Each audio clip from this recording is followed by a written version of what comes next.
اس وقت میں جاگنے اور سونے کے درمیانی حالت میں عام طور پر اس جہالت کی غنودگی کہا جاتا ہے۔ اس نے مجھ سے کہا، تمہیں معلوم ہے تم اس امت کی سردار اور نبی کی ماں بننے والی ہو۔ اس کے بعد وہ پھر اس وقت آیا جب نبی کریم صلی اللہ علیہ وسلم پیدا ہونے والے تھے۔ اس مرتبہ اس نے فرمایا، جب تمہارے ہاں پیدائش ہو تو کہنا میں اس بچے کے لیے اللہ کی پناہ چاہتی ہوں ہر حسد کرنے والے کے شر اور برائی سے۔ پھر تم اس بچے کا نام محمد رکھنا، کیونکہ ان کا نام تورات میں احمد ہے اور زمین اور آسمان والے ان کی تعریف کرتے ہیں، جبکہ قرآن میں ان کا نام محمد ہے اور قرآن ان کی کتاب ہے۔ ایک روایت کے مطابق فرشتے نے ان سے یہ کہا، تم وقت کے سردار کی ماں بننے والی ہو۔ اس بچے کی نشانی یہ ہوگی کہ اس کے ساتھ ایک نور ظاہر ہوگا جس سے ملک شام اور بصرہ کے محلات بھر جائیں گے۔ جب وہ بچہ پیدا ہو جائے گا تو اس کا نام محمد رکھنا، کیونکہ تورات میں ان کا نام احمد ہے کہ آسمان اور زمین والے ان کی تعریف کرتے ہیں، اور انجیل میں ان کا نام احمد ہے کہ آسمان اور زمین والے ان کی تعریف کرتے ہیں، اور قرآن میں ان کا نام محمد ہے۔ حضرت عبداللہ کے چہرے میں جو نور چمکا تھا، شادی کے بعد وہ حضرت آمنہ کے چہرے میں آ گیا تھا۔ امام ظاہری فرماتے ہیں، حاکم نے یہ روایت بیان کی ہے کہ اس کو صحیح قرار دیا ہے کہ صحابہ رضی اللہ تعالیٰ عنہ نے حضور نبی کریم صلی اللہ علیہ وسلم سے عرض کیا، ہے اللہ کے رسول، ہمیں اپنے بارے میں کچھ بتائیں۔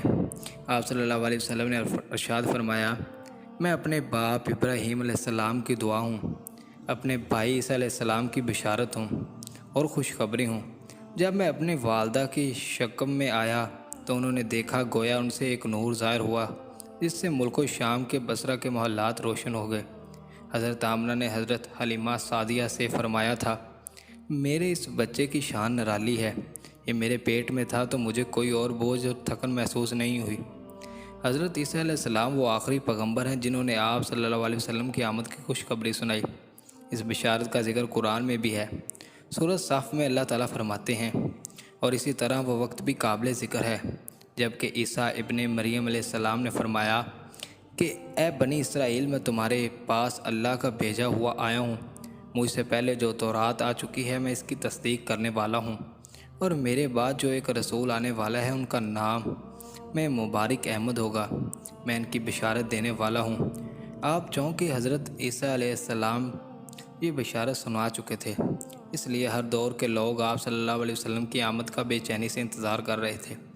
ادھر آپ کی پیدائش سے پہلے ہی حضرت عبداللہ انتقال کر گئے۔ سابقہ کتب میں آپ کی نبوت کی ایک علامت یہ بھی بتائی گئی کہ آپ کے والد کا انتقال آپ کی ولادت سے پہلے ہو جائے گا۔ حضرت عبداللہ ایک تجاری قافلے میں سفر کر رہے تھے، اس دوران بیمار ہو گئے اور کمزور ہو کر واپس لوٹے۔ قافلہ مدینہ منورہ سے گزرا تو حضرت عبداللہ اپنے ننہال یعنی بنو نجار کے ہاں ٹھہرے۔ ان کے والدہ بنو نجار سے تھے۔ 1 ماہ تک بیمار رہے اور انتقال کر گئے۔ انہیں یہیں دفن کر دیا گیا۔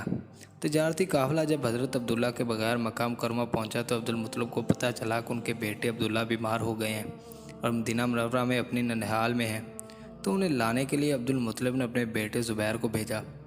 جب یہ وہاں پہنچا تو عبداللہ کا انتقال ہو چکا تھا۔ مطلب یہ آپ صلی اللہ علیہ وسلم اس دنیا میں اپنے والد کی وفات کے چند ماہ بعد تشریف لائے۔ قسط نمبر 3، سیرت نبوی۔ ماہ نبوت طلوع ہوا۔ حضرت ابن عباس رضی اللہ تعالیٰ عنہ فرماتے ہیں کہ حضور نبی کریم صلی اللہ علیہ وسلم اس دنیا میں تشریف لائے تو آپ کے انوال نال کٹی ہوئی تھی۔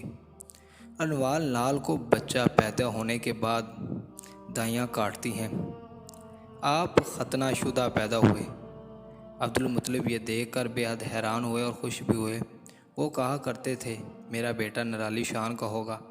آپ کی پیدائش سے پہلے مکہ کے لوگ خشک سالی اور قحط کا شکار تھے، لیکن جوں ہی آپ کی دنیا میں تشریف لائے کا وقت قریب آیا، بارشیں شروع ہو گئی، خشک سالی دور ہو گئی، درخت ہرے بھرے ہو گئے اور پھلوں سے لد گئے، زمین پر سبزہ ہی سبزہ نظر آنے لگا۔ پیدائش کے وقت آپ اپنے ہاتھوں پر جھکے ہوئے تھے، سر آسمان کی طرف تھا۔ ایک روایت کے الفاظ یہ ہیں کہ گھٹنوں کے بل جھکے ہوئے تھے، مطلب یہ کہ سجدے کی حالت میں تھے۔ آپ کی مٹھی بند تھی اور شہادت کی انگلی اٹھی ہوئی تھی، جیسا کہ ہم نماز میں اٹھاتے ہیں۔ حضور انور صلی اللہ علیہ وسلم فرماتے ہیں، جب میری والدہ نے مجھے جنم دیا تو ان سے ایک نور نکلا، اس نور سے شام کے محلات جگمگا اٹھے۔ آپ صلی اللہ علیہ وسلم کی والدہ سیدہ آمنہ فرماتی ہیں، محمد صلی اللہ علیہ وآلہ وسلم کی پیدائش کے وقت ظاہر ہونے والے نور کی روشنی میں مجھے بصرہ میں چلنے والی اونٹوں کی گردنیں تک نظر آئی۔ علامہ سہلی رحمۃ اللہ علیہ نے لکھا ہے، جب آپ پیدا ہوئے تو آپ نے اللہ کی تعریف کی اور ایک روایت میں یہ الفاظ آئے، اللہ اکبر کبیرہ والحمدللہ کثیرہ وسبحان اللہ بکرۃ وصیلہ۔ اللہ تعالیٰ سب سے بڑا ہے، اللہ تعالیٰ کی بے حد تعریف ہے اور میں صبح و شام اللہ کی پاکی بیان کرتا ہوں۔ آپ کی ولادت کس سن ہوئی، اس بات پر سب کا اتفاق ہے کہ وہ پیر کا دن تھا۔ آپ صبح فجر طلوع ہونے کے وقت دنیا میں تشریف لائے۔ تاریخ پیدائش کے سلسلے میں بہت سے قول ہیں۔ ایک روایت کے مطابق 12 ربیع الاول کو پیدا ہوئے، ایک روایت 8 ربیع الاول کی ہے، ایک روایت 2 ربیع الاول کو پیدا ہوئے۔ اس سلسلے میں اور بھی بہت سی روایات ہیں۔ زیادہ تر مورخین کا خیال ہے کہ آپ 8 ربیع الاول کو پیدا ہوئے۔ تقویم کے طریقے کے حساب سے جب تاریخ نکالی گئی تو 9 ربیع الاول نکلی۔ مطلب یہ کہ اس بارے میں بالکل صحیح بات کسی کو معلوم نہیں۔ اس پر سب کا اتفاق ہے کہ مہینہ ربیع الاول کا تھا اور دن پیر کا۔ یہ بھی کہا جاتا ہے کہ آپ کو پیر کے دن ہی نبوت ملی، پیر کے روز ہی آپ نے مدینہ منورہ کی طرف ہجرت فرمائی اور پیر کے روز ہی آپ کی وفات ہوئی۔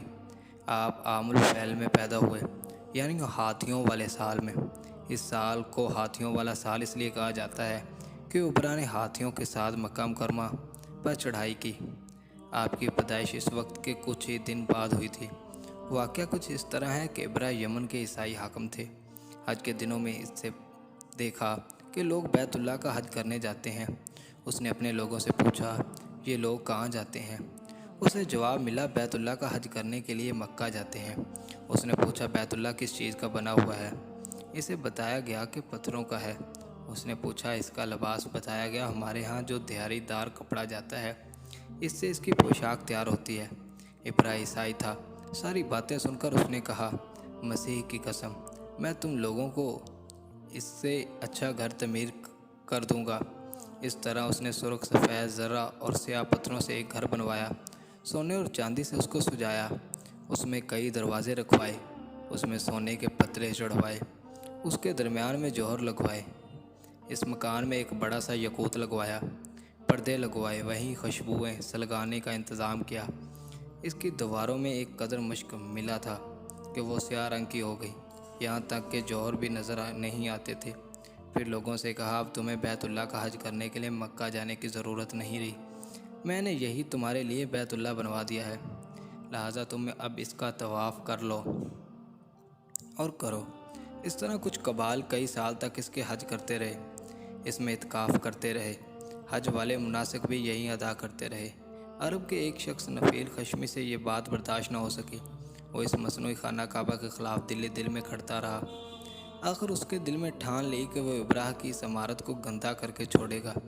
پھر ایک رات اس نے چوری چھپے بہت سی گندگی اس میں ڈال دی۔ ابراہ کو معلوم ہوا تو سخت غضبناک ہوا، کہنے لگا، یہ کارروائی کسی عرب نے اپنے کعبے کے لیے کی ہے، پھر میں اسے ڈھا دوں گا، اس کا ایک ایک پتھر توڑ دوں گا۔ اس نے شام و حبشہ کو یہ تفصیلات لکھ کے دی۔ اس نے درخواست کی کہ وہ اپنا ہاتھی بھیج دے۔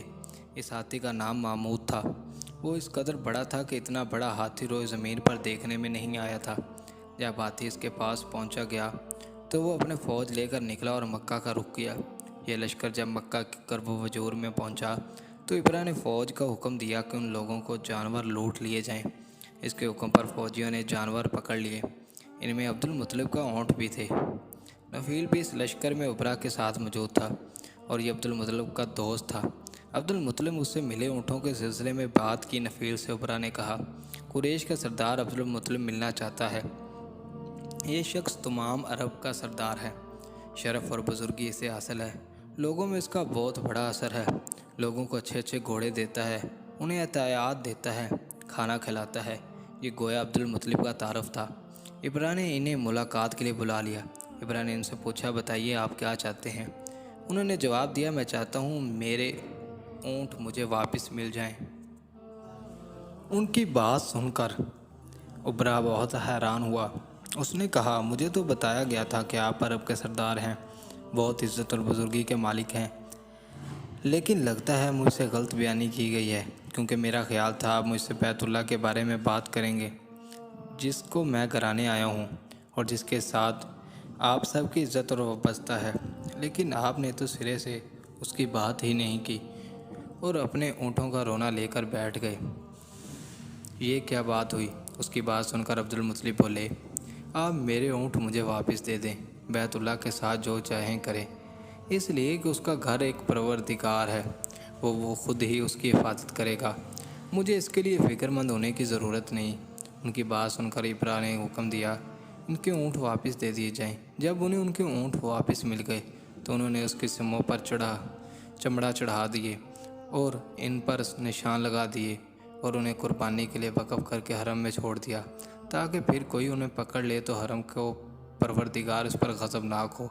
پھر عبدالمطلب نے ہرا پہاڑ پر چڑھ گئے اور ان کے ساتھ ان کے کچھ دوست تھے۔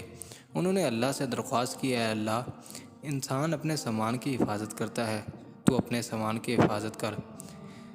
ادھر سے ابرا اپنے لشکر لے کر آگے بڑھا، وہ خود ہاتھی پر سوار لشکر کے درمیان موجود تھا۔ ایسے میں اس کے ہاتھی نے آگے بڑھے سے انکار کر دیا، وہ زمین پر بیٹھ گیا۔ ہاتھی بانوں نے اسے اٹھانے کی کوشش کی لیکن وہ نہ اٹھا۔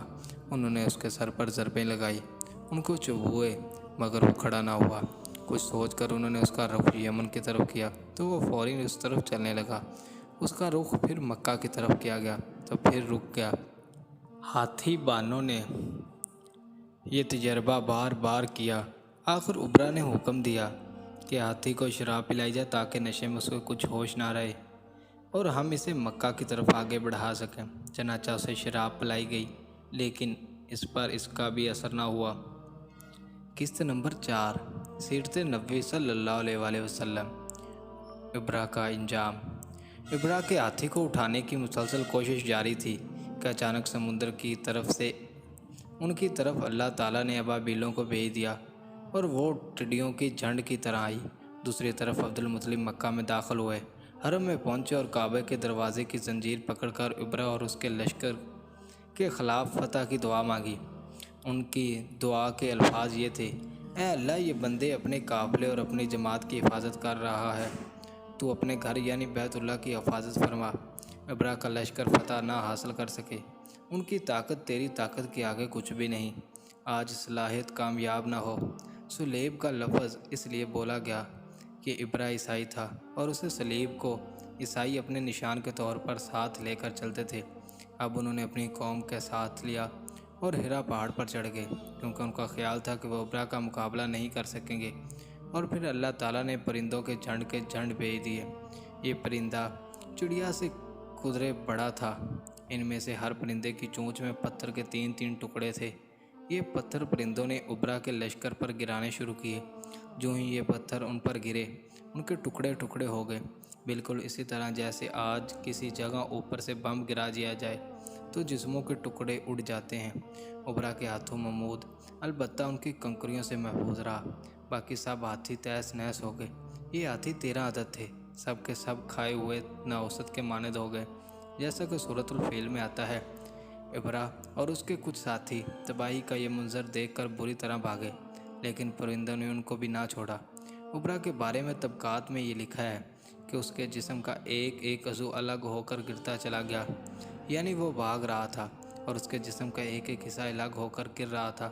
دوسری طرف عبدالمطلب اس انتظار میں تھے کہ کب حملہ ہوتا ہے، لیکن حملہ آور جب مکہ میں داخل نہ ہوئے تو وہ حالات معلوم کرنے کے لیے نیچے اترے۔ مکہ سے باہر نکلے تب انہوں نے دیکھا سارا لشکر تباہ ہو چکا ہے، خواب مال غنیمت ان کے ہاتھ لگا ہے، بے شمار سامان ہاتھ آیا، مال میں سونا چاندی بے تحاشا تھا۔ لشکر میں سے کچھ لوگ ایسے بھی تھے جو واپس نہ بھاگے تھے، یہ مکہ میں رہ گئے تھے۔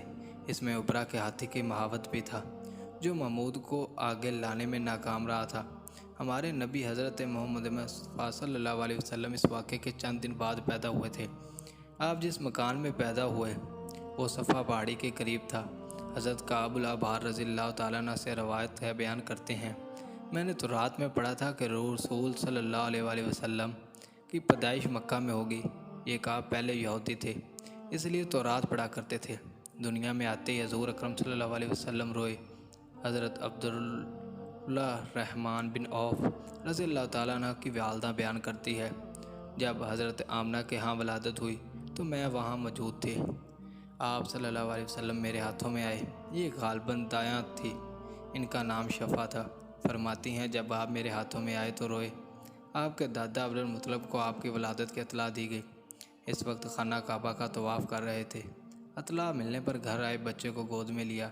اس وقت آپ کی والدہ نے ان سے کہا، یہ بچہ عجیب ہے، سجدے کی حالت میں پیدا ہوا ہے۔ یعنی پیدا ہوتے ہی اس نے پہلے سجدہ کیا، پھر سجدے سے سر اٹھا کر انگلی آسمان کی طرف اٹھائی۔ عبدالمطلب نے آپ کو دیکھا، اس کے بعد آپ کو کعبے میں لے آئے، آپ کو گود میں لیے رہے اور طواف کرتے رہے، پھر واپس لا کر حضرت آمنہ کو دیا۔ آپ کو عرب کے دستور کے مطابق ایک برتن سے ڈھانپا گیا، لیکن وہ برتن ٹوٹ کر آپ کے اوپر سے ہٹ گیا۔ اس وقت آپ اپنا انگوٹھا چوستے نظر آئے۔ اس موقع پر شیطان بری طرح چیخا۔ تفسیر ابن مخلد میں ہے کہ شیطان صرف 4 مرتبہ چیخا۔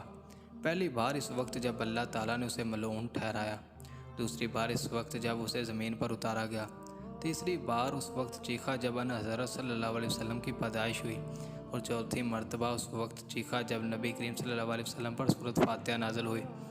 اس موقع پر حضرت حسان بن ثابت رضی اللہ تعالیٰ عنہ کہتے ہیں، میں 8 سال کا تھا جب کچھ دیکھا تھا اور سنتا تھا، اس کو سمجھتا تھا۔ ایک صبح میں نے یثرب یعنی مدینہ منورہ میں ایک یہودی کو دیکھا۔ وہ ایک اونچے ٹیلے پر چڑھ کر چلا رہا تھا۔ لوگ اسے یہودی کے گرد جمع ہو گئے اور بولے، کیا بات ہے، کیوں چیخ رہے ہو؟ یہودی نے جواب دیا، احمد کا ستارہ طلوع ہو گیا ہے اور وہ آج رات پیدا ہو گئے۔ حضرت حسان بن ثابت رضی اللہ تعالیٰ عنہ بعد میں 60 سال کی عمر میں مسلمان ہوئے تھے۔ 120 سال کی عمر میں انہوں نے وفات پائی۔ گویا ایمان کی حالت میں 60 سال زندہ رہے۔ بہت اچھے شاعر تھے۔ نبی کریم صلی اللہ علیہ وسلم کی اپنے اشعار میں تعریف کیا کرتے تھے اور دشمنوں کو برائی اشعار میں بیان کرتے تھے۔ غزوات کے موقع پر اشعار کے ذریعے مسلمانوں کو جوش دلاتے تھے۔ اسی بنیاد پر انہیں شاعر رسول کا خطاب ملا تھا۔ حضرت قابل ابار رضی اللہ تعالیٰ عنہ فرماتے ہیں کہ میں نے تورات میں پڑھا ہے کہ اللہ تعالیٰ نے حضرت موسیٰ علیہ السلام کو حضرت صلی اللہ علیہ وسلم کی ولادت کے وقت کی خبر دی تھی۔ حضرت موسیٰ علیہ السلام نے انہیں اپنی قوم بنی اسرائیل کی اس لیے اطلاع دی تھی۔ اس سلسلے میں انہوں نے فرمایا، تمہارے نزدیک جو مشہور چمکدار ستارہ ہے، جب وہ حرکت میں آئے گا تو وہی وقت رسول صلی اللہ علیہ وسلم کی پیدائش ہوگی۔ یہ خبر بنی اسرائیل کے علماء ایک دوسرے کو دیتے چلے آئے تھے، اور اسی طرح بنی اسرائیل کے بھی حضرت کی ولادت کا وقت یعنی حز اس کی علامت معلوم تھی۔ حضرت عائشہ رضی اللہ تعالیٰ عنہ سے روایت ہے کہ ایک یہودی عالم مکہ میں رہتا تھا۔ جب وہ رات آئی جس سے حضرت صلی اللہ علیہ وسلم پیدا ہوئے تو وہ قریش کے ایک مجلس میں بیٹھا تھا۔ اس نے کہا، کیا تمہارے ہاں آج کوئی بچہ پیدا ہوا ہے؟ لوگوں نے کہا، ہمیں تو معلوم نہیں۔ اس پر اس یہودی نے کہا، میں جو کچھ کہتا ہوں اسے اچھی طرح سن لو۔ آج اس امت کا آخری نبی پیدا ہو گیا ہے، اور قریش کے لوگوں وہ تم میں سے ہے، یعنی وہ قریشی ہے۔ اس کے کندھے کے پاس ایک علامت ہے، یعنی مہر نبوت۔ اس میں بہت زیادہ بال ہیں، یعنی گلے بال ہیں، اور یہ نبوت کا نشان ہے، نبوت کی دلیل ہے۔ اس بچے کی ایک علامت یہ ہے کہ وہ 2 رات تک دودھ نہیں پیے گا۔ ان باتوں کا ذکر اس کی نبوت کے علامات کے طور پر پرانی کتب میں موجود تھا۔ علامہ ابن حجر نے لکھا ہے، یہ بات درست ہے، آپ نے 2 دن تک دودھ نہیں پیا تھا۔ یہودی عالم نے جب یہ باتیں بتائی تو لوگ وہاں سے اٹھ گئے۔ انہیں یہودی کی باتیں سن کر بہت حیرت ہوئی تھی۔ جب وہ لوگ اپنے گھروں میں پہنچے تو ان میں سے ہر ایک نے ان کی باتیں اپنے گھر کے افراد کو بتائی۔ عورتوں کو چونکہ حضرت آمنہ کے ہاں بیٹا پیدا ہونے کی خبر ہو چکی تھی، اس لیے انہوں نے اپنے مردوں کو بتایا کہ ذرا چل کے مجھے وہ بچہ دکھاؤ۔ لوگ اسے ساتھ لیے حضرت آمنہ کے گھر کے باہر آئے، ان سے بچہ دکھانے کی درخواست کی۔ آپ نے بچے کو کپڑے سے نکال کر انہیں دے دیا۔ لوگوں نے آپ کے کندھے میں سے کپڑا ہٹایا۔ یہودی کی نظر جو ہی مہر نبوت پر پڑی وہ فوراً بے ہوش ہو کر گر پڑا۔ اسے ہوش آیا تو لوگوں نے اسے پوچھا، تمہیں کیا ہو گیا ہے؟ جواب میں اس نے کہا، میں اس غم سے بے ہوش ہوا تھا کہ میری قوم میں سے نبوت ختم ہو گئی، اور اے قریشیو، اللہ کی قسم یہ بچہ تم پر زبردست غلبہ حاصل کرے گا اور اس کی شہرت مشرق سے مغرب تک پھیل جائے گی۔ قسط نمبر 5، سیرت نبوی۔ محمد صلی اللہ علیہ وسلم کا ستارہ چمکا۔ ملک شام کا ایک یہودی ایز مکہ سے پیدا کچھ فاصلے پر تھا۔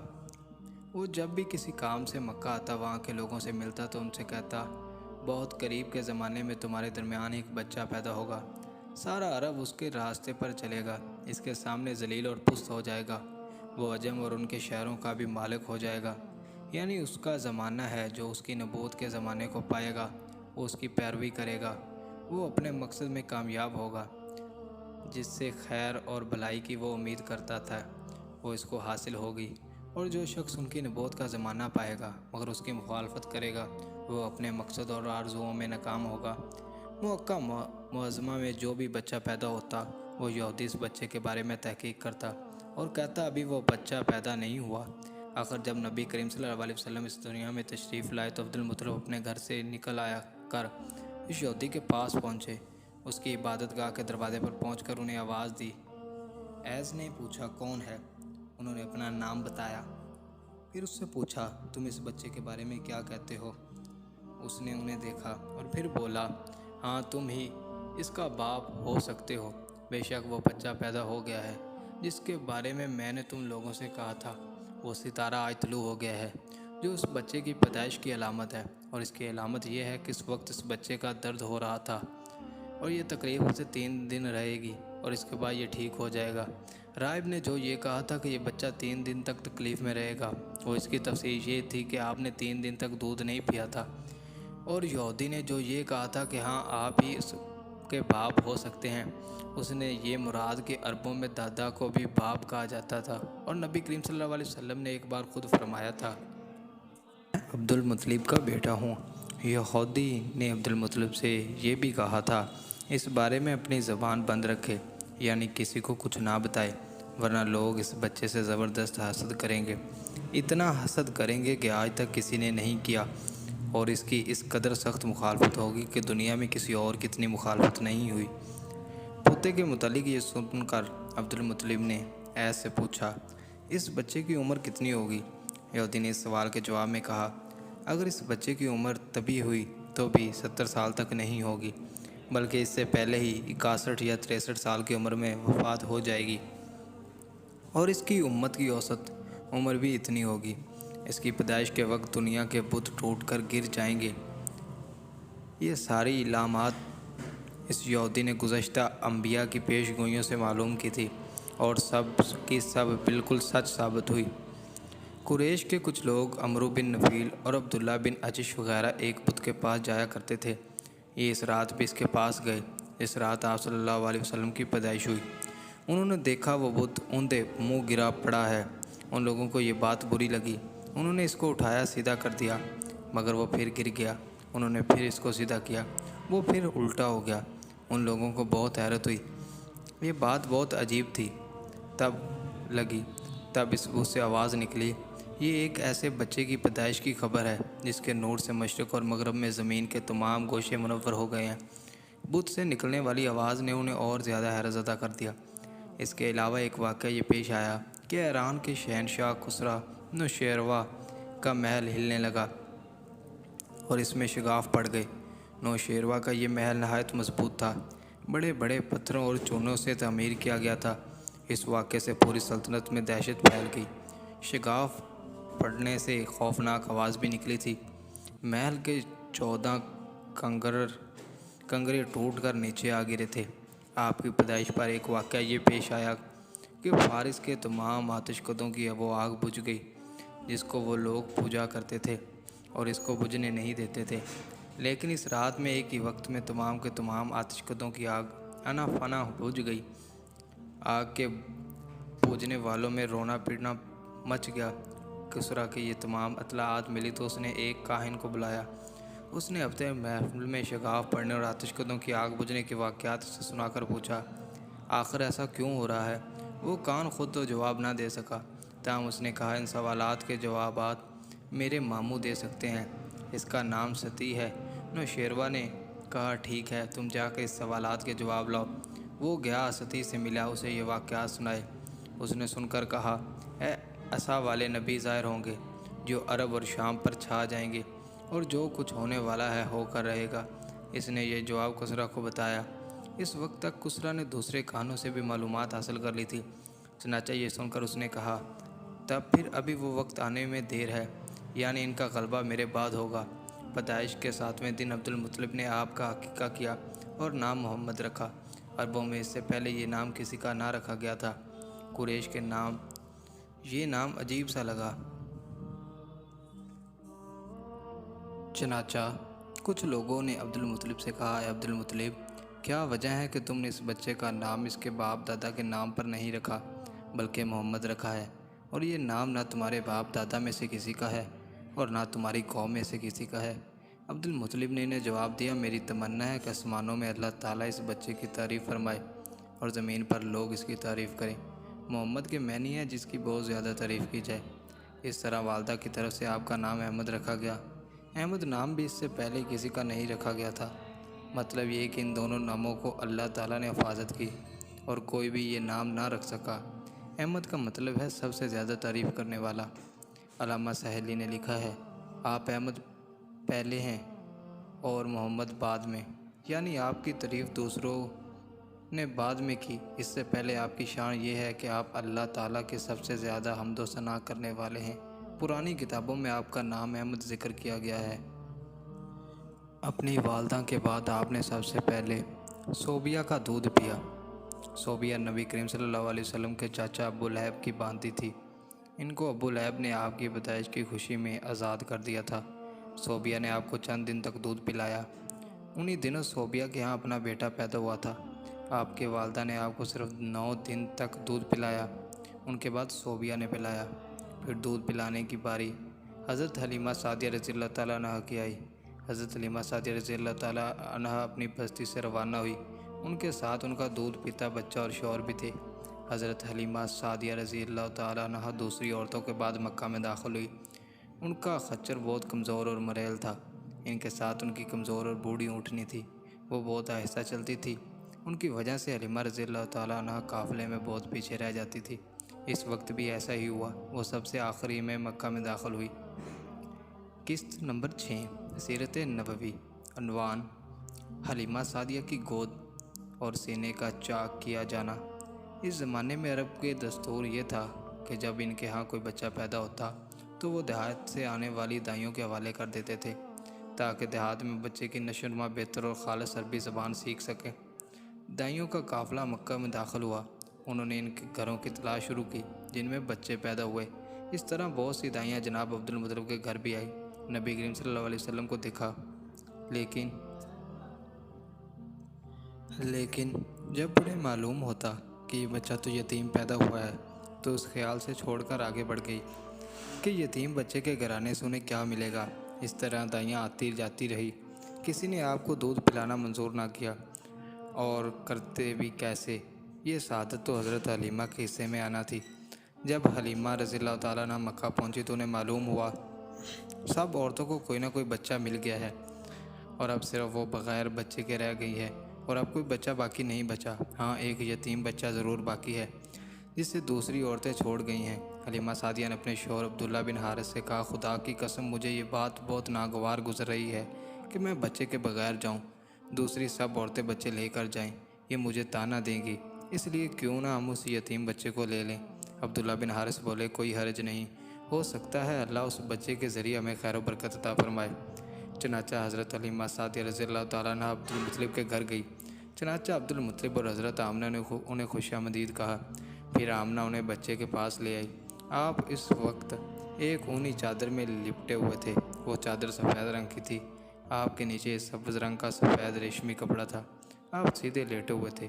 آپ کی سانس کی آواز کے ساتھ مشکی سی خوشبو نکل کر پھیل رہی تھی۔ حلیمہ سعدیہ رضی اللہ تعالیٰ عنہ آپ کے حسن و جمال کو دیکھ کر حیرت زدہ ہو گئی۔ آپ اس وقت تک سوئے ہوئے تھے۔ انہوں نے جگانا مناسب نہ سمجھا، لیکن جو ہی انہوں نے پیار سے اپنا ہاتھ آپ کے سینے پر رکھا اور آپ مسکرا دیے اور آنکھیں کھول کر ان کی طرف دیکھنے لگے۔ حضرت حلیمہ سعدیہ رضی اللہ تعالیٰ عنہ بیان فرماتی ہیں کہ میں نے دیکھا آپ کی آنکھوں سے ایک نور نکلا جو آسمان تک پہنچ گیا۔ میں نے آپ کو گود میں اٹھا کر آپ کے دونوں آنکھوں کے درمیانی جگہ پر پیار کیا۔ پھر میں نے آپ کی والدہ اور عبد المطلب سے اجازت چاہی۔ بچے کے لیے قافلے میں آئی۔ میں نے آپ کو دودھ پلانے کے لیے گود میں لٹایا اور آپ دائیں طرف سے دودھ پینے لگے۔ پہلے میں نے بائیں طرف سے دودھ پلانا چاہا لیکن آپ نے اس طرف سے دودھ نہ پیا۔ دائیں طرف سے آپ فوراً دودھ پینے لگے۔ بعد میں بھی آپ کی یہی عادت رہی، آپ صرف دائیں طرف سے دودھ پیتے تھے، بائیں طرف سے میرا بچہ دودھ پیتا تھا۔ پھر قافلہ روانہ ہوا۔ حلیمہ سعدیہ رضی اللہ تعالیٰ عنہ فرماتی ہیں، میں اپنے خچر پر سوار ہوئی، آپ کو ساتھ لے لیا۔ اب جو ہمارا خچر چلا تو اس قدر تیز چلا کہ اس نے پورے قافلوں کی سواریوں کو پیچھے چھوڑ دیا۔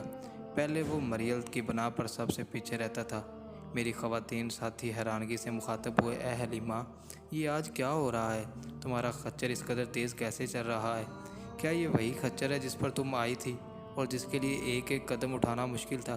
جواب میں ان سے کہا، بے شک یہ وہی خچر ہے، اللہ کی قسم اس کا معاملہ عجیب ہے۔ پھر یہ لوگ بنو سعید کی بستی میں پہنچ گئے۔ ان دونوں یہ علاقہ خشک اور قید زدہ تھا۔ حلیمہ سعدیہ رضی اللہ تعالیٰ عنہ بیان فرماتی ہیں، اس شام جب ہماری بکریاں چر کر واپس آئی تو اس کے تھن دودھ سے بھرے ہوئے تھے، جبکہ اس سے پہلے ایسا نہیں تھا۔ ان میں سے دودھ بہت کم اور بہت مشکل سے نکلتا تھا۔ ہم نے اس دن اپنی بکریوں کا دودھ دوہا تو ہمارے سارے برتن بھر گئے اور ہم نے جان لیا کہ یہ ساری برکت اس بچے کی وجہ سے ہے۔ آس پاس کی عورتوں میں بھی یہ بات پھیل گئی۔ ان کی بکریوں دستور بہت کم دودھ دے رہی تھی۔ غرض ہمارے گھر میں ہر طرف ہر چیز میں برکت نظر آنے لگی۔ دوسرے لوگ تعجب میں رہے۔ اس طرح 2 ماہ گزر گئے۔ 2 ماہ میں ہی آپ چلنے پھرنے لگے۔ آپ 8 ماہ کے ہوئے تو باتیں کرنے لگے، آپ کی باتیں سمجھ میں آتی تھی۔ 9 ماہ کی عمر میں تو آپ بہت صاف گفتگو کرنے لگے۔ اس دوران آپ نے بہت سی برکات دیکھی۔ حلیمہ سعدیہ فرماتی ہیں، جب میں آپ کو اپنے گھر لے آئی تو بنو سعید کا کوئی گھرانہ ایسا نہ تھا جس سے مشک کی خوشبو نہ آتی ہو۔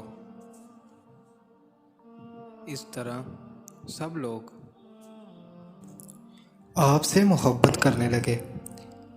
جب ہم نے آپ کا دودھ چھڑوایا تو آپ کی زبان مبارک سے یہ الفاظ نکلے، اللہ اکبر کبیرہ والحمدللہ کثیرہ سبحان اللہ بکرۃ اصیلہ، یعنی اللہ تعالیٰ بہت بڑا ہے، اللہ تعالیٰ کے لیے بے حد تعریف ہے اور اس کے لیے صبح و شام پاکی ہے۔ پھر جب آپ صلی اللہ علیہ وسلم 2 سال کے ہو گئے تو ہم آپ کو لے کر آپ کی والدہ کے پاس آئے۔ اس عمر کو پہنچنے کے بعد بچوں کی ماں باپ کے حوالے کر دیا جاتا تھا۔ ادھر ہم آپ کی برکات دیکھ چکے تھے اور ہماری آرزو تھی کہ ابھی آپ کچھ اور مدت ہمارے پاس رہیں۔ چنانچہ ہم نے اس بارے میں آپ کی والدہ سے بات کی۔ انہوں نے یوں کہا، آپ ہمیں اجازت دیجیے کہ ہم بچے کو 1 سال اور اپنے پاس رکھیں۔ میں ڈرتی ہوں کہیں اس پر مکہ کی بیماریوں اور آب و ہوا کا اثر نہ ہو جائے۔ جب ہم نے اس سے بار بار کہا تو حضرت آمنہ مان گئی اور ہم آپ کو پھر اپنے گھر لے آئے۔ جب آپ کچھ بڑے ہو گئے تو باہر نکل کر بچوں کو دیکھتے تھے، وہ آپ کو کھیلتے نظر آتے، آپ ان کے نزدیک نہ جاتے۔ ایک روز آپ نے مجھ سے پوچھا، امی جان کیا بات ہے، دن میں میرے بھائی بہن نظر نہیں آتے؟ آپ اپنے دودھ شریک بھائی عبداللہ اور بہنوں انیسہ اور شیمہ کے بارے میں پوچھ رہے تھے۔ حلیمہ رضی اللہ تعالیٰ عنہ فرماتے ہیں، میں نے آپ کو بتایا، صبح سویرے بکریاں چرانے جاتے ہیں، شام کے بعد گھر آتے ہیں۔ یہ جان کر آپ نے فرمایا، تب مجھے بھی ان کے ساتھ بھیج دیا کریں۔ اس کے بعد آپ اپنے بھائی بہنوں کے ساتھ جانے لگے۔ آپ خوش جاتے اور واپس آتے۔ ایسے میں ایک دن میرے بچے خوف زدہ انداز میں دوڑے ہوئے آئے اور گھبرا کر بولے، امی جان جلدی چلیے ورنہ بھائی محمد ختم ہو جائیں گے۔ یہ سن کر ہمارے تو ہوش ہی اڑ گئے۔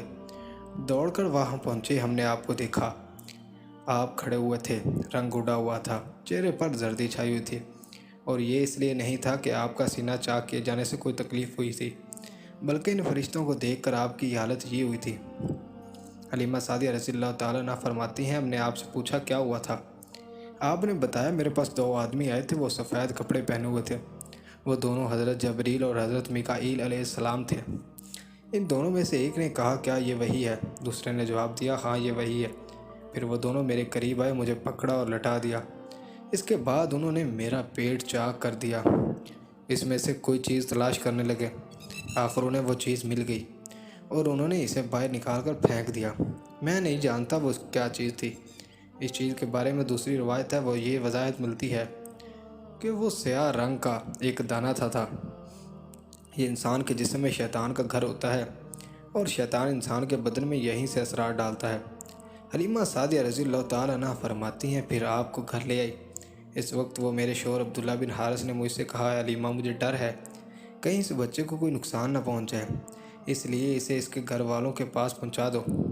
میں نے کہا ٹھیک ہے۔ پھر ہم آپ کو لے کر مکہ کی طرف روانہ ہوئے۔ جب میں نے مکہ کے بلائی علاقے میں پہنچی تو آپ اچانک غائب ہو گئے۔ میں حواس باختہ ہو گئی۔ قسط نمبر 7، سیرت نبوی صلی اللہ علیہ وآلہ وسلم۔ یہ بچہ غالب آئے گا۔ حلیمہ سعدیہ فرماتی ہیں میں پریشانی کی حالت میں مکہ پہنچی۔ آپ کے دادا عبد المطلب کے پاس پہنچی ہی میں نے کہا میں آج رات محمد کو لے کر آ رہی تھی۔ جب میں بلائی علاقے میں پہنچی تو وہ اچانک کہیں گم ہو گئے۔ اب خدا کی قسم میں نہیں جانتی وہ کہاں ہیں۔ عبد المطلب یہ سن کر فوراً کعبہ کے پاس کھڑے ہو گئے۔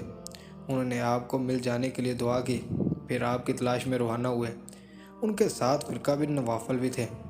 غرض دونوں تلاش کرتے کرتے تہامہ کی وادی میں پہنچے۔ ایک درخت کے نیچے انہیں ایک لڑکا کھڑا نظر آیا۔ اس درخت کی شاخیں بہت گھنی تھی۔ عبد المطلب نے پوچھا لڑکے تم کون ہو؟ حضور صلی اللہ علیہ وسلم چونک گئے۔ اس وقت تک قد نکال چکے تھے، اس لیے عبد المطلب پہچان نہ سکے۔ آپ کا قد تیزی سے بڑھ رہا تھا۔ جواب میں آپ نے فرمایا میں محمد بن عبداللہ بن عبد المطلب ہوں۔ یہ سن کر عبد المطلب بولے تم پر میری جان قربان، میں ہی تمہارا دادا عبد المطلب ہوں۔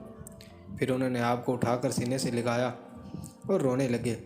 آپ کو گھوڑے پر اپنے آگے بٹھایا اور مکہ کی طرف چلے۔ گھر آ کر انہوں نے بکریاں اور گائیں ذبح کی اور مکہ والوں کو دعوت دی۔ آپ کو مل جانے کے بعد حضرت حلیمہ سعدیہ حضرت آمنہ کے پاس آئی تو انہوں نے پوچھا حلیمہ اب آپ بچے کو کیوں لے آئے؟ تو آپ کی تو خواہش تھی کہ یہ ابھی آپ کے پاس اور رہے۔ انہوں نے جواب دیا یہ اب بڑے ہو گئے ہیں اور اللہ کی قسم میں اپنی ذمہ داری پوری کر چکی ہوں۔ میں خوف محسوس کرتی ہوں کہیں انہیں کوئی حادثہ نہ پیش آ جائے، لہٰذا انہیں آپ کے سپرد کرتی ہوں۔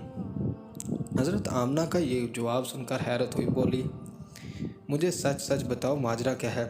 تب انہوں نے سارا حال کیا سنایا۔ حضرت حلیمہ سعدیہ نے دراصل کئی عجیب و غریب واقعات دیکھے تھے۔ ان واقعات کی وجہ سے وہ بہت پریشان ہو گئی تھی۔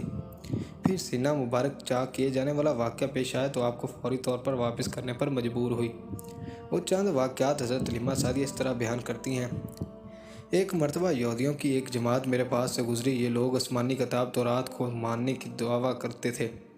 میں نے ان سے کہا کیا آپ لوگ میرے اس بیٹے کے بارے میں کچھ بتا سکتے ہیں؟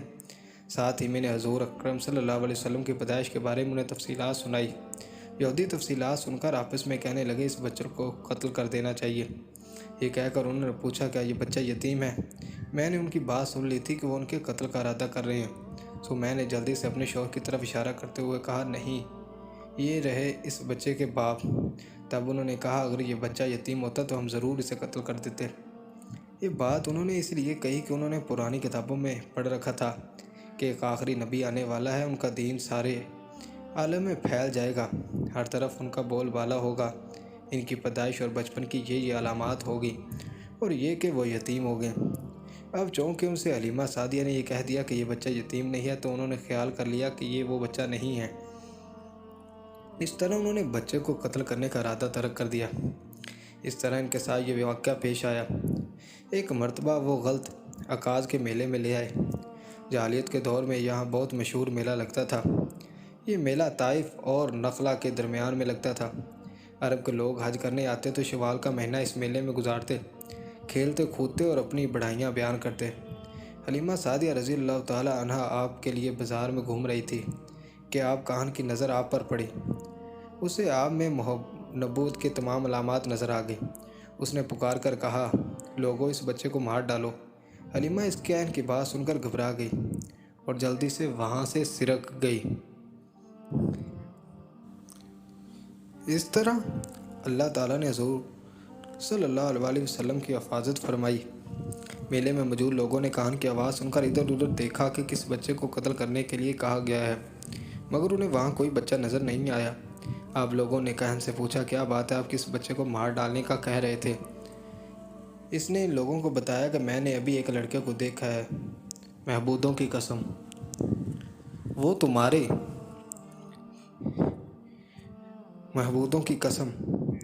وہ تمہارے بتوں کو توڑے گا اور تمہارے دین کو ماننے والے کو قتل کرے گا۔ تمہارے بتوں کو توڑے گا اور وہ تم سب پر غالب آئے گا۔ یہ سن کر لوگ آپ کی تلاش میں ادھر ادھر دوڑے رہے لیکن ناکام رہے۔ لیکن حلیمہ سعدیہ آپ صلی اللہ علیہ وسلم کو لیے واپس آ رہی تھی کہ ذی الحجاز نے ان کا گزر ہوا۔ یہاں بھی میلہ لگا ہوا تھا۔ اس بازار میں ایک نجومی تھا۔ لوگ اس کے پاس اپنے بچوں کو لے کر آتے تھے۔ وہ بچوں کو دیکھ کر ان کی قسمت کے بارے میں اندازہ لگاتا تھا۔ حلیمہ سعدیہ اس کے نزدیک سے گزری تو نجومی کی نظر حضور اکرم صلی اللہ علیہ وسلم پر پڑی۔ نجومی کو آپ صلی اللہ علیہ وسلم کی مہر نبوت نظر آ گئی۔ ساتھ ہی آپ صلی اللہ علیہ وسلم کی آنکھوں کی خاص سرخی اس لیے دیکھ لی کہ وہ چلا اٹھا، اے عرب کے لوگوں، اس لڑکے کو قتل کر دو۔ یہ یقیناً تمہارے دین کے ماننے والوں کو قتل کرے گا، تمہارے بتوں کو توڑے گا اور تم پر غالب آئے گا۔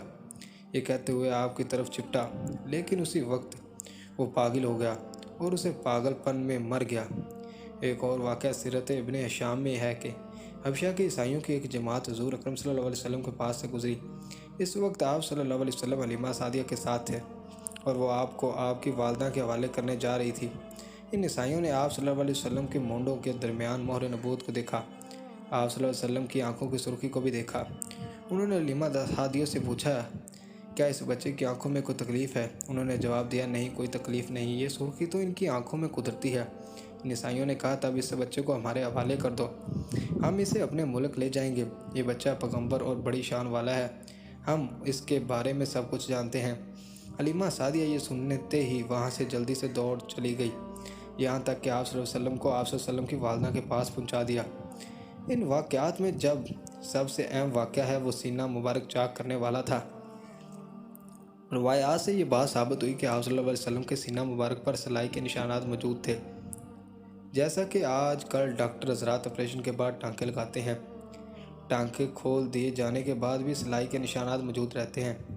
اس واقعے کے بعد حلیمہ سعدیہ اور اس کے خاوند نے فیصلہ کیا کہ اب بچے کو اپنے پاس نہیں رکھنا چاہیے۔ جب حلیمہ سعدیہ نے آپ صلی اللہ علیہ وسلم کو حضرت آمنہ کے حوالے کیا، اس وقت آپ صلی اللہ علیہ وسلم کی عمر 6 سال تھی۔ ایک روایت سے یہ ملتا ہے کہ اس وقت عمر شریف 5 سال تھی۔ ایک تیسری روایت کے مطابق عمر مبارک 6 سال تھی۔ جب حلیمہ سعدیہ نے آپ صلی اللہ علیہ وسلم کو حضرت آمنہ کے حوالے کیا تو اس کے کچھ دنوں بعد حضرت آمنہ انتقال کر گئی۔ والدہ کا سایہ بھی سر سے اٹھ گیا۔ حضرت آمنہ کی وفات مکہ اور مدینہ کے درمیان ابوا کے مقام پر ہوئی۔ آپ کو یہیں دفن کیا گیا۔ ہوا یہ کہ آپ صلی اللہ علیہ وسلم کی والدہ آپ صلی اللہ علیہ وسلم کو لے کر اپنے مکہ مدینہ منورہ گئی۔ آپ صلی اللہ علیہ وسلم کے ساتھ یمن بھی تھے۔ یمن کہتی ہیں کہ ایک دن مدینہ کے 2 یہودی میرے پاس آئے اور بولے، ذرا محمد کو ہمارے سامنے لاؤ، ہم انہیں دیکھنا چاہتے ہیں۔ آپ صلی اللہ علیہ وسلم کو سامنے لے آئے۔ انہوں نے اچھی طرح دیکھا، پھر ایک نے اپنے ساتھی سے کہا، یہ اس امت کا نبی ہے اور یہ شہر ان کی ہجرت کا ہے، یہاں زبردست جنگ ہوگی، کہتی پکڑے جائیں گے۔ آپ صلی اللہ علیہ وسلم کی والدہ کو یہودیوں کی اس بات کا پتہ چلا تو آپ ڈر گئی اور آپ صلی اللہ علیہ وسلم کو لے کر مکہ کی طرف روانہ ہو گئی، مگر راستے میں ہی ابوا کے مکان پر وفات پا گئی۔ قسط نمبر 8، سیرت نبوی صلی اللہ علیہ وآلہ وسلم۔ آپ نے اپنا پاؤں پتھر مبارک کو مارا۔ حضرت آمنہ کے انتقال کے 5 دن بعد ایمن آپ کو لے کر مکہ پہنچی۔ آپ کو عبد المطلب کے حوالے کیا۔ آپ کو یتیم ہو جانے کے انہیں اتنا صدمہ تھا کہ بیٹے کی وفات پر بھی اتنا صدمہ نہیں ہوا تھا۔ عبد المطلب کے لیے کعبہ کے سائے میں ایک قالین بچھایا جاتا تھا، وہ اس پر بیٹھا کرتے تھے۔ اس کا احترام اس قدر تھا کہ کوئی اور اس قالین پر بیٹھنا نہیں تھا، چنانچہ اس کے بیٹے اور قریش کے سردار اس قالین کے چاروں طرف بیٹھے تھے، لیکن رسول اللہ صلی اللہ علیہ وآلہ وسلم وہاں تشریف لاتے تو سیدھے اس قالین پر جا بیٹھتے۔ اس وقت آپ ایک تندرست لڑکے تھے، آپ کی عمر 9 سال کے قریب ہو چلی تھی۔ آپ کے چچا عبد المطلب کے ادب کی وجہ سے آپ اس قالین سے ہٹانا چاہتے تھے تو عبد المطلب کہتے، میرے بیٹے کو چھوڑ دو، اللہ کی قسم یہ بہت شان والا ہے۔ پھر وہ آپ کی محبت میں اس فرش پر بٹھاتے، آپ کی کمر پر شفقت سے ہاتھ پھیرتے، آپ کی باتیں سن کر حد درجے خوش ہوتے رہتے تھے۔ کبھی وہ دوسرے سے کہتے، میرے بیٹے کو یہیں بیٹھنے دو، اسے خود بھی احساس ہے کہ اس کی بڑی شان ہے اور میری آرزو ہے یہ اتنا بلند رتبہ پائے گا جو کسی عرب کی اس سے پہلے حاصل نہ ہوا اور نہ بعد میں کسی کو حاصل ہو سکے گا۔ ایک بار انہوں نے یہ الفاظ کہے کہ میرے بیٹے کو چھوڑ دو، اس کے مزاج میں طبی طور بلندی ہے، اس کی شان نرالی ہوگی۔ یہاں تک کہ عمر کے آخری حصے میں حضرت عبدالمطلب کی آنکھیں جواب دے گئی تھی۔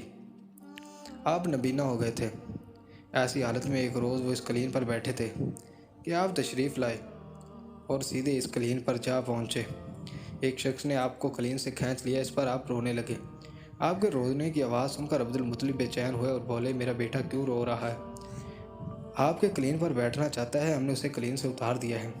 یہ سن کر عبدالمطلب نے کہا، میرے بیٹے کو قلین پر ہی بٹھا دو، یہ اپنا رتبہ پہچانتا ہے۔ میری دعا ہے کہ یہ اس رتبے کو پہنچے جو اس سے پہلے کسی عرب کو نہ ملا ہو، اس کے بعد کسی کو نہ ملے۔ اس کے بعد پھر کسی نے آپ کو قلین پر بیٹھنے سے نہیں روکا۔ ایک روز بنو مدالج کے کچھ لوگ حضرت عبدالمطلب سے ملنے کے لیے آئے۔ ان کے پاس اس وقت آپ صلی اللہ علیہ وسلم بھی تشریف فرما تھے۔ بنو مدالج کے لوگوں نے آپ کو دیکھا۔ یہ لوگ قیافہ شناس تھے۔ آدمی کا چہرہ دیکھ کر اس کے مستقبل کے بارے میں اندازے بیان کرتے تھے۔ انہوں نے عبدالمطلب سے کہا، اس بچے کی حفاظت کرے، اس لیے کہ یہ مقام ابراہیم پر جو حضرت ابراہیم علیہ السلام کے قدم کا نشان ہے، اس بچے کے پاؤں کا نشان بالکل اس نشان سے ملتا ہے۔ اس قدر مشابہت ہم نے کسی اور کے پاؤں کے نشان میں نہیں دیکھی۔ ہمارا خیال ہے کہ یہ بچہ نرالی شان کا مالک ہے، اس لیے اس کی حفاظت کرے۔ مقام ابراہیم خانہ کعبہ میں وہ پتھر ہے جس پر حضرت ابراہیم علیہ السلام کے کعبے کی تعمیر کے وقت کھڑے ہوئے تھے۔ معجزے کے طور پر اس پتھر پر ابراہیم علیہ السلام کے پیروں کے نشان پڑ گئے تھے۔ لوگ اس پتھر کی زیارت کرتے ہیں۔ یہی مقام ابراہیم ہے۔ چونکہ آپ حضرت ابراہیم علیہ السلام کی نسل سے ہیں، اس لیے ان کے پاؤں کی مشابہت آپ میں ہونا قدرتی بات تھی۔ ایک روز حضرت عبدالمطلب خانہ کعبہ میں حجر اسود کے پاس بیٹھے ہوئے تھے۔ ایسے میں ان کے پاس نجران کے عیسائی آ گئے۔ اس میں ایک پادری بھی تھا۔ اس پادری نے عبدالمطلب سے کہا، ہماری کتابوں میں ایک ایسے نبی کی علامات ہے جو اسماعیل کی اولاد میں ہونا باقی ہے۔ یہ شہر اس کے جائے پیدائش ہوگا، اس کا یہ نشانیاں ہوگی۔ ابھی یہ بات ہو رہی تھی کہ کوئی شخص آپ کو لے کر وہاں پہنچا۔ پادری کی نظر جو ہی آپ پر پڑی وہ چونک اٹھا، آپ کی آنکھیں کمر اور پیروں کو دیکھ کر وہ چلا اٹھا، وہ نبی یہی ہے، وہ یہ تمہارا کیا لگتے ہیں؟ عبدالمطلب بولے، یہ میرے بیٹے ہیں۔ اس پر وہ پادری بولا، وہ تب یہ وہ نہیں، اس لیے کہ ہماری کتابوں میں وہ لکھا ہے کہ اس کے والد کا انتقال اس کے پیدائش سے پہلے ہو جائے گا۔ یہ سن کر عبدالمطلب بولے، یہ دراصل میرا پوتا ہے، اس کا باپ انتقال اس وقت ہو گیا تھا جب یہ پیدا بھی نہیں ہوا تھا۔ اس پر پادری بولا، ہاں یہ بات ہوئی نا، آپ اس کی پوری طرح حفاظت کریں۔ عبدالمطلب کا آپسی محبت کا یہ عالم تھا کہ کھانے بیٹھتے تو کہتے، میرے بیٹے کو لے آؤ۔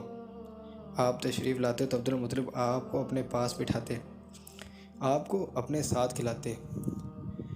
بہت زیادہ عمر والے ایک صحابی حیدر بن معاویہ رضی اللہ تعالیٰ عنہ کہتے ہیں، میں ایک مرتبہ اسلام سے پہلے جاہلیت کے زمانے میں حج کرنے کے لیے مکہ معظمہ گیا۔ وہاں بیت اللہ کا طواف کر رہا تھا۔ میں نے ایک ایسے شخص کو دیکھا جو بہت بوڑھا تھا اور بہت لمبے قد کا تھا۔ وہ بیت اللہ کا طواف کر رہا تھا اور کہہ رہا تھا، اے میرے پروردگار، میری سواری کو محمد کی طرف پھیر دے اور اسے میرا دوست بازو بنا دے۔ میں نے اسے بوڑھے کو یہ شعر پڑھتے سنا تو لوگوں سے پوچھا، یہ کون ہے؟ لوگوں نے بتایا، یہ عبدالمطلب بن ہاشم ہے۔ انہوں نے اپنے پوتے کو اپنے ایک اونٹ کی تلاش میں بھیجا ہے، وہ اونٹ گم ہو گیا ہے، اور وہ پوتا ایسا ہے، جب بھی کسی گم شدہ چیز کی تلاش میں ایسے بھیجا جاتا ہے تو وہ چیز لے کر ہی آتا ہے۔ پوتے سے پہلے یہ اپنے بیٹوں کو اس اونٹ کی تلاش میں بھیج چکے تھے، لیکن وہ ناکام لوٹ آئے تھے۔ اب چونکہ پوتے کو گئے ہوئے دیر ہو گئی ہے، اس لیے پریشان ہیں اور دعا مانگ رہے ہیں۔ تھوڑی ہی دیر گزری تھی، میں نے دیکھا آپ صلی اللہ علیہ وسلم اونٹ کو لے کر تشریف لا رہے تھے۔ عبدالمطلب نے آپ کو دیکھ کر، میرے بیٹے میں تمہارے لیے اس قدر فکر مند ہو گیا تھا کہ شاید اس کا اثر میرے دل سے نہ جائے۔ عبدالمطلب کی بیوی کا نام رکیبہ بنت ابو سیفہ تھا۔ وہ کہتی ہے کہ قریش کئی سال سے سخت قحط سالی کا شکار تھا۔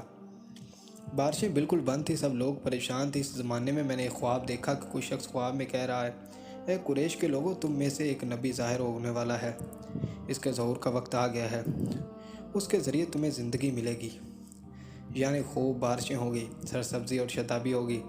تو اپنے لوگوں میں سے ایک ایسا شخص تلاش کرو جو لمبے قد کا ہو، گورے رنگ کا ہو، اس کی پلکیں گھنی ہوں، بھنوے ابرے ملے ہوئے ہوں۔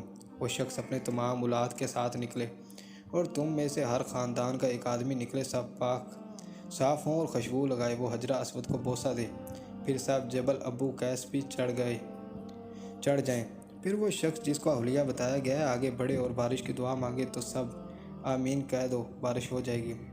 صبح ہوتے ہی رقیقہ نے اپنا یہ خواب قریش سے بیان کیا۔ انہوں نے نشانیوں کو تلاش کیا تو سب کی سب نشانیاں انہیں عبد المطلب میں مل گئیں۔ چنانچہ سب ان کے پاس جمع ہوئے اور خاندان سے ایک ایک آدمی آیا۔ ان سب نے شرائط پوری کی۔ اس کے بعد سب ابو قیس پہاڑ پر چڑھ گئے۔ ان میں نبی کریم صلی اللہ علیہ وسلم بھی تھے۔ آپ اس وقت 9 عمر تھے۔ پھر عبد المطلب آگے بڑھے اور انہوں نے یوں دعا کی: اے اللہ، یہ سب تیرے غلام ہیں، تیرے غلاموں کی اولاد ہیں، تیری باندیاں ہیں، تیرے باندیوں کی اولاد ہیں۔ ہم پر جو برا وقت آ پڑا ہے تو دیکھ رہا ہے، ہمیں مسلسل قحط سالی کا شکار ہے۔ اب اونٹ، گائیں، گھوڑے، کھچر اور گدھے سب کچھ ختم ہو چکے ہیں اور جانوروں پر بن آئی ہے، اس لیے ہماری یہ خشک سالی ختم فرما دے، ہمیں زندگی اور سرسبزی اور شادابی عطا فرما۔ اب یہ دعا مانگ ہی رہے تھے کہ بارش شروع ہو گئی۔ وادیاں پانی سے بھر گئی، لیکن اس بارش میں ایک عجیب بات ہوئی، اور وہ عجیب بات یہ تھی کہ قریش کی یہ سرابی ضرور حاصل ہوئی، مگر یہ بارش قبیلہ قیس اور قبیلہ مدر کے قریبی بستیوں میں بالکل نہ ہوئی۔ اب لوگ بہت حیران ہوئے کہ یہ کیا بات ہوئی۔ ایک قبیلے پر بارش اور آس پاس کے سب قبیلے بارش سے محروم تھے۔ تمام قبیلوں کے سردار جمع ہوئے۔ اس سلسلے میں بات چیت شروع ہوئی۔ ایک سردار نے کہا: ہم زبردست قحط اور خشک سالی کا شکار ہے، جبکہ قریش کو اللہ تعالیٰ نے بارش عطا کی اور یہ عبد المطلب کی وجہ سے ہوا ہے، اس لیے ہم سب ان کے پاس چلتے ہیں۔ اگر وہ ہمارے لیے دعا کرے تو شاید اللہ تعالیٰ ہمیں بھی بارش دے دے۔ یہ مشورہ سب کو پسند آیا۔ چنانچہ یہ لوگ مکہ معظمہ میں آئے اور عبد المطلب سے ملے، انہیں سلام کیا اور پھر ان سے کہا: اے عبد المطلب، ہم کئی سال سے خشک سالی کے شکار، ہم آپ کی برکت کے بارے میں معلوم ہے، اس لیے مہربانی فرما کر آپ ہمارے لیے بھی دعا کریں، اس لیے کہ اللہ نے آپ کی دعا سے قریش کو بارش عطا کی۔ ان کی بات سن کر عبد المطلب نے کہا: اچھی بات ہے، میں کل میدان عرفات میں آپ لوگوں کے لیے بھی دعا کروں گا۔ دوسرے دن صبح سویرے عبد المطلب میدان عرفات کی طرف روانہ ہوئے۔ ان کے ساتھ دوسرے لوگوں کے علاوہ ان کے بیٹے اور اللہ کے رسول صلی اللہ علیہ وسلم بھی تھے۔ عرفات کے میدان میں عبد المطلب کے لیے ایک کرسی بچھائی گئی، وہ اس پر بیٹھ گئے۔ نبی کریم صلی اللہ علیہ وسلم کو انہوں نے گود میں بٹھا لیا۔ پھر انہوں نے ہاتھ اٹھایا کہ یوں دعا کیا: اللہ، چمکنے والی بجلی کے پروردگار اور کڑکنے والی گرج کے مالک، پالنے والوں کے پالنے والے اور مشکلات کو آسان کرنے والے، یہ قبیلہ قیس اور قبیلہ مدر کے لوگ ہیں، یہ بہت پریشان ہیں، ان کی کمریں جھک گئی ہیں، یہ تو اس سے اپنی لاچاری اور بے کسی کی فریاد کرتے ہیں اور جان و مال کی بربادی کی شکایات کرتے ہیں۔ بس اے اللہ، ان کے خوب برسنے والے بادل بھیج دے اور آسمان سے اس کے لیے رحمت عطا فرماتے ہیں کہ ان کی زمینیں سرسبز ہو جائیں، ان کی تکلیف دور ہو جائیں۔ عبد المطلب ابھی یہ دعا کر ہی رہے تھے کہ ایک سیاہ بادل آیا، عبد المطلب کی طرف آیا اور اس کے بعد اس کے رخ قبیلہ قیس اور بنو نذر کی بستیوں کی طرف ہو گیا۔ یہ دیکھ کر عبد المطلب نے کہا: اے گروہ قریش مضر، جاؤ، تمہاری سرابی حاصل ہو گئی ہے۔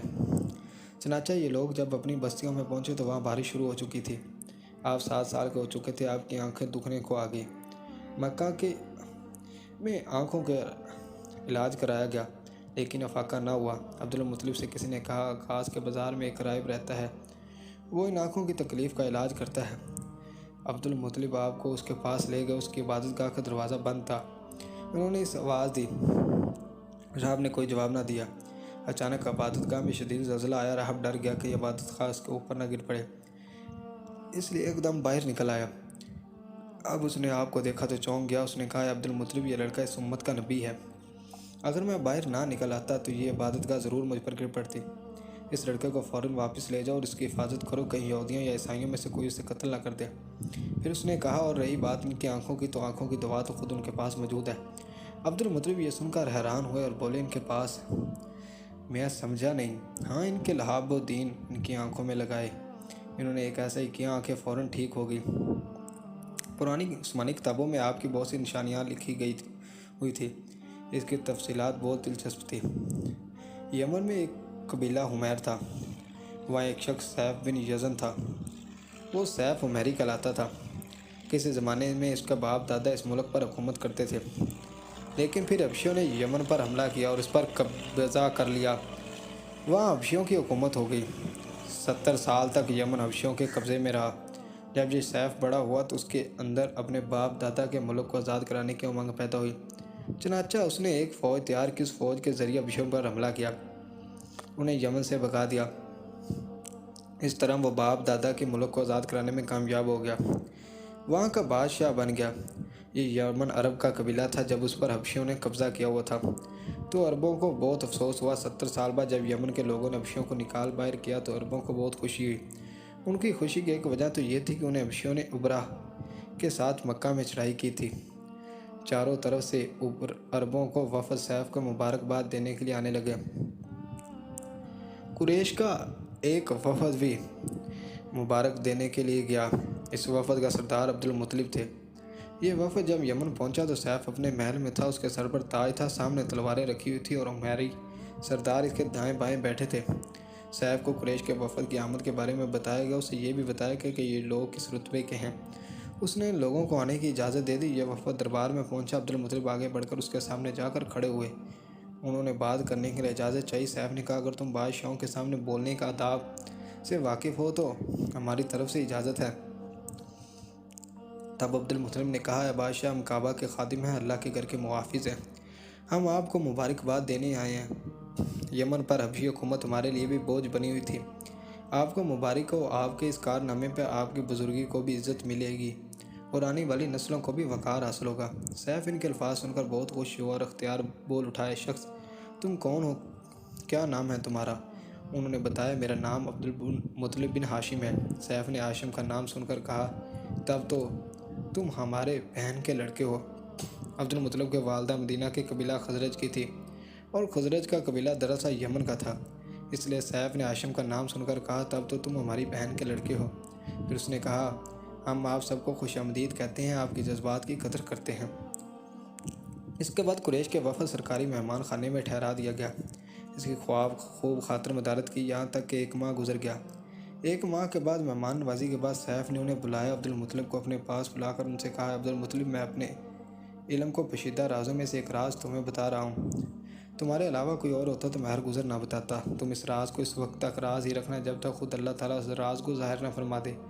ہمارے پاس ایک پوشیدہ کتاب ہے، وہ پوشیدہ رازوں میں ایک خزانہ ہے، ہم دوسروں سے اس کو چھپا کر رکھتے ہیں۔ میں نے اس کتاب میں ایک بہت عظیم و شان خبر اور ایک بڑے خطرے کے بارے میں پڑھ لیا ہے اور وہ آپ کے بارے میں ہے۔ عبد المطلب یہ سن کر حد درجے حیرت زدہ ہوئے اور پکار اٹھے، میں سمجھا نہیں، آپ کہنا کیا چاہتے ہیں؟ سنو عبد المطلب، جب تہامہ کی وادی یعنی مکہ میں ایسا بچہ پیدا ہو جس کے دونوں کندھوں کے درمیان بالوں کا گچھا یعنی مہر نبوت ہو تو اسے امامت اور سرداری حاصل ہوگی اور اس کی وجہ سے تمہیں قیامت تک کے لیے اعزاز ملے گا، عزت ملے گی۔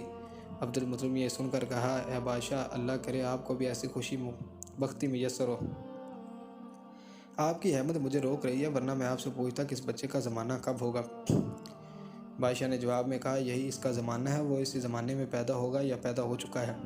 اس کا نام محمد ہوگا، اس کا والدہ کا انتقال ہو جائے گا، اس کے دادا اور چچا اس کی پرورش کریں گے، ہم بھی اس کے آرزو مند رہیں گے، یہ بچہ ہمارے لیے پیدا ہو، ہمارے ہاں پیدا ہو۔ اللہ تعالیٰ اس کھلے عام ظاہر فرمائے گا اور اس کے لیے ہم میں سے یعنی مدینہ کے قبیلے خزرج میں اس نبی کے پروردگار بنائے گا۔ ہم میں سے اس نے اس لیے کہا کہ خزرج اصل میں یمن کے لوگ تھے، اس کے ذریعے اس نبی کے خاندان اور قبیلے والوں کو عزت حاصل ہوگی اور ان کے ذریعے ان کے دشمنوں کو ذلت ملے گی اور ان کے ذریعے وہ تمام لوگوں سے مقابلہ کریں گے اور ان کے ذریعے زمین کے اہل علاقہ فتح ہو جائے گی۔ وہ نبی رحمان کی عبادت کریں گے، شیطان کو دھمکائیں گے، آتش کدوں کو ٹھنڈا کریں گے یعنی آگ کے پجاریوں کو مٹائے گا، بتوں کو توڑ ڈالے گا، اس کی ہر بات آخری فرمان ہوگی، اس کے احکامات انصاف والے ہوں گے، وہ نیک کاموں کا حکم دے گا، خود بھی ان پر عمل کرے گا، برائیوں سے رکے گا اور روکے گا اور ان کو مٹا ڈالے گا۔ عبد المطلب نے سیف بن یزن کی دعا دی، پھر کہا، کچھ اور تفصیل بیان کی، بات ڈھکی چھپی اور علامتیں پوشیدہ ہیں، مگر اے عبد المطلب، اس میں شبہ نہیں کہ تم اس کے داتا ہو۔ عبد المطلب یہ سن کر فوراً سجدے میں گر گیا اور پھر سیف نے ان سے کہا، اپنا سر اٹھاؤ، اپنی پیشانی اونچی کرو اور مجھے بتاؤ، جب کچھ میں نے تم سے کہا ہے کیا تم ان میں سے کوئی علامت اپنے ہاں دیکھتے ہو؟ اس پر عبد المطلب نے کہا، ہاں، میرا ایک بیٹا تھا، میں نے اسے بہت چاہتا تھا، میں نے ایک شریف اور معزز لڑکی آمنہ بنت وہب عبد المناف سے اس کی شادی کر دی، وہ میری قوم کے انتہائی باعزت اور خاندان سے تھی۔ اس نے میرے بیٹے کے ہاں ایک لڑکا پیدا ہوا، میں نے اس کا نام محمد رکھا، اس کا بچے کا باپ اور ماں دونوں فوت ہو چکے ہیں اور میں اس کا چاچا عبد الطالب اس کی دیکھ بھال کرتے ہیں۔ اب سیف نے ان سے کہا، میں نے تمہیں جو کچھ بتایا وہ واقعہ اس طرح ہے، اب تم اپنے پوتے کی حفاظت کرو، ایسے یہودیوں سے بچاؤ، اس لیے کہ وہ اس کے دشمن ہے، اور یہ بات ہے کہ اللہ تعالیٰ ہر گزر ان لوگوں کو ان پر قابو نہیں پانے دے گا، اور میں جو کچھ آپ کو بتایا اس کو اپنے قبیلے والوں سے ذکر نہ کرنا، مجھے ڈر ہے ان کی باتوں کی وجہ سے ان لوگوں میں حسد اور جلن نہ پیدا ہو جائے۔ یہ لوگ سوچ سکتے ہیں کہ یہ عزت اور بلندی آخر انہیں کیوں ملنے والی ہے۔ یہ لوگ ان کے راستے میں رکاوٹیں کھڑی کریں گے۔ اگر یہ لوگ اس وقت تک زندہ نہ رہے تو ان کی اولادیں یہ کام کریں گی۔ اگر مجھے یہ معلوم ہوتا کہ اس نبی کا ظہور ہونے سے پہلے ہی مجھے موت آئے گی تو میں اپنے اونٹوں اور قافلوں کے ساتھ روانہ ہوتا اور ان کے سلطنت کے مرکز یثرب پہنچتا، کیونکہ میں نے اس کتاب میں یہ بات پاتا ہوں کہ شہر یثرب اس کی سلطنت کا مرکز ہوگا، ان کی طاقت کا سرچشمہ ہوگا، ان کی مدد اور نصرت کا ٹھکانہ ہوگا، ان کی وفات کی جگہ ہوگی، اور انہیں دفن بھی یہیں کیا جائے گا۔ اور ہماری کتاب پچھلے علوم سے بھری پڑی ہے۔ مجھے پتہ ہے اگر میں اسی وقت اس کی عظمت کا اعلان کروں تو خود ان کے لیے میرے لیے خطرات پیدا ہو جائیں گے۔ یہ ڈر نہ ہوتا تو میں اسی وقت اس کے بارے میں یہ تمام باتیں سب کو بتا دیتا، عربوں کے سامنے ان کی سربلندی اور اونچے رتبے کی داستانیں سنا دیتا۔ لیکن میں نے یہ راز تمہیں بتایا ہے، تمہارے ساتھیوں میں سے بھی کسی کو نہیں بتایا۔ اس کے بعد اس نے عبدالمطلب کے ساتھیوں کو بلایا۔ میں نے ہر ایک کو 10 حبشی غلام، 10 حبشی باندیاں، 10 اور دھاری دار یمنی چادریں اور بڑی مقدار میں سونا چاندی، 100 اونٹ اور عنبر کے بڑے بڑے ڈبے دیجیے۔ پھر عبدالمطلب کو اس سے 10 گنا زیادہ دیا اور بولا، سال گزرنے کے بعد میرے پاس ان کی خبر لے کر آنا اور ان کے حالات بتانا۔ سال گزرنے سے پہلے ہی اس بادشاہ کا انتقال ہو گیا۔ عبدالمطلب اکثر اس بادشاہ کا ذکر کیا کرتے تھے کہ آپ کی عمر 8 سال کی ہوئی تو عبدالمطلب کا انتقال ہو گیا۔ اس طرح ایک عظیم سرپرست کے ساتھ چھوٹ گیا۔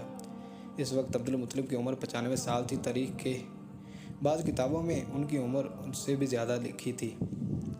جس وقت عبدالمطلب کا انتقال ہوا آپ ان کی چارپائی کے پاس موجود تھے۔ آپ رونے لگے۔ عبدالمطلب کے ہجون کے مقام پر اس کے دادا قصہ کے پاس دفن کیا گیا۔